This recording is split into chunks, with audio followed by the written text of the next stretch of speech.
Stress may feel like a modern problem, but the solution might be thousands of years old. Hey everyone, welcome back to the channel. Today we're exploring a topic that quietly shapes almost every part of our lives: stress.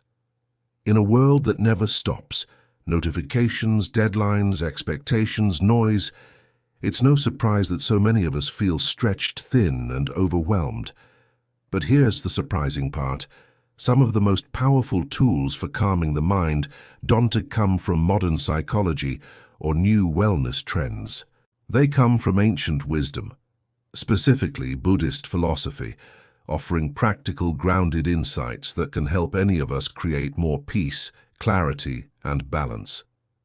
And no, this isn't about shaving your head or becoming a monk.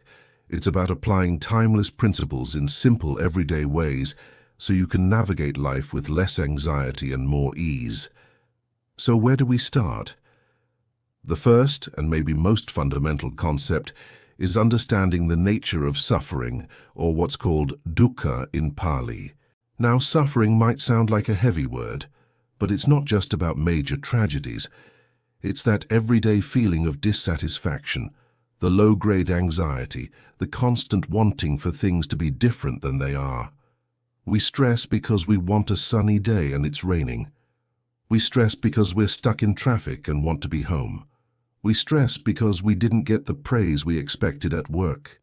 Buddhist philosophy teaches that this kind of stress arises from our attachment to outcomes, from our craving for things to be a certain way, and our aversion to things being another way. The real problem isn't the rain or the traffic, it's our internal resistance to it. Recognizing this is the first step.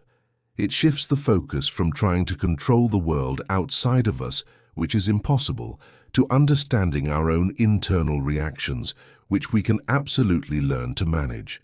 This leads us to the second powerful idea: impermanence or anicca. Everything changes, nothing is permanent. The good times don't last forever, but guess what? Neither do the bad times. This very moment of stress you're feeling, it will pass. Your frustrating commute, it will end. That argument you had, it will fade. When we truly grasp the concept of impermanence, it brings a huge sense of relief.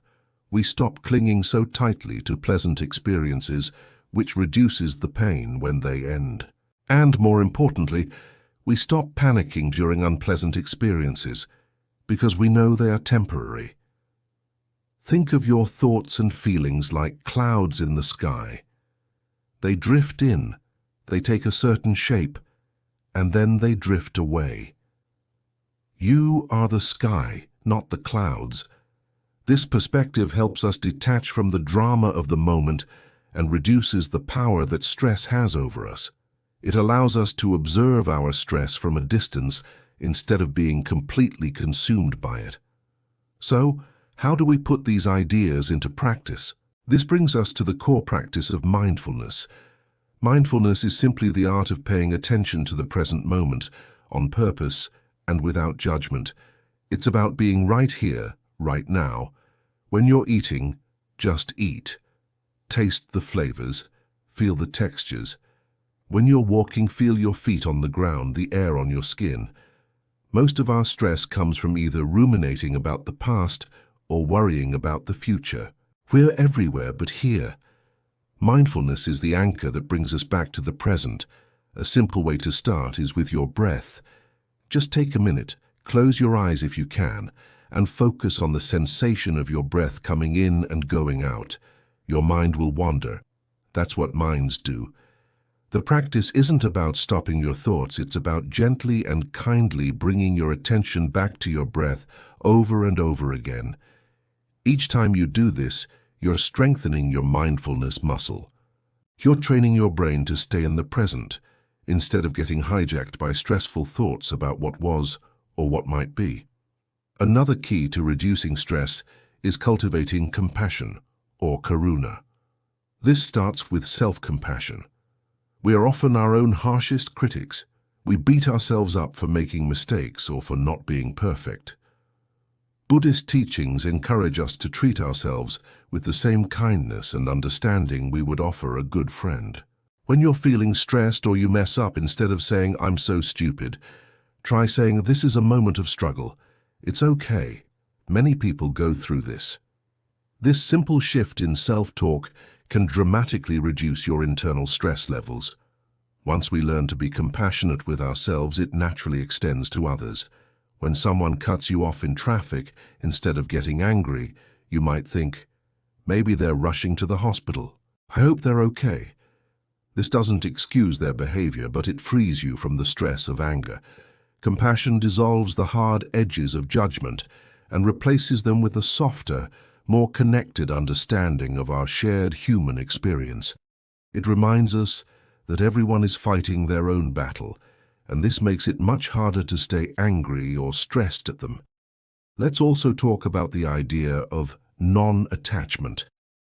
This is often misunderstood as being cold or aloof, but that's not it at all. Non-attachment isn't about not caring. It's about caring without clinging. You can love someone deeply without needing them to be a certain way for your own happiness. You can work hard toward a goal without your entire sense of self-worth being tied to the outcome. It is the difference between holding something gently in an open palm versus gripping it in a tight fist. When you grip tightly, you create tension and fear of losing it. When your palm is open, you can appreciate it for what it is. And if it leaves, your hand is still open and free. In a practical sense, this means setting goals and working towards them, but not chaining your happiness to the result. Enjoy the process, learn from the journey, and accept whatever outcome arrives. This mindset liberates you from the anxiety of what if and the disappointment of unmet expectations. So, let's tie it all together into a daily practice. Start your day with just 5 minutes of mindfulness. Sit quietly and focus on your breath. Throughout the day, practice single tasking. When you're making coffee, just make coffee. Try to notice the sounds, the smells. When you feel stress rising, take 3 deep conscious breaths. Acknowledge the feeling without judgment and remind yourself, this is impermanent, this will pass. Practice self-compassion. When you catch yourself in a negative self-talk loop, gently reframe it with kindness. And finally, try to see situations from a place of compassion for others. These aren't quick fixes, but small, consistent practices that over time rewire your brain. They help you build a mental space between a stressful event and your reaction to it. In that space, you find freedom, you find peace, you find the power to choose your response rather than being a slave to your stress. The beauty of these principles is their simplicity and their universality. You don't need any special equipment or beliefs. You just need a willingness to look inward and to be a little kinder to yourself and others. By understanding the nature of stress, embracing impermanence, practicing mindfulness, and cultivating compassion, you can fundamentally change your relationship with stress.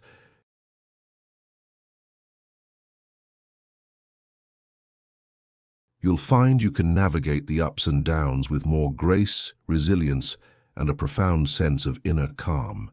Thank you so much for joining me today to explore this topic. I truly believe these ideas can make a real difference.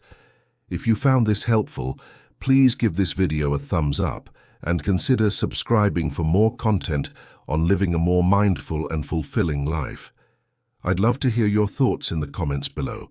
What's one thing you're going to try? Take care, and I'll see you in the next video.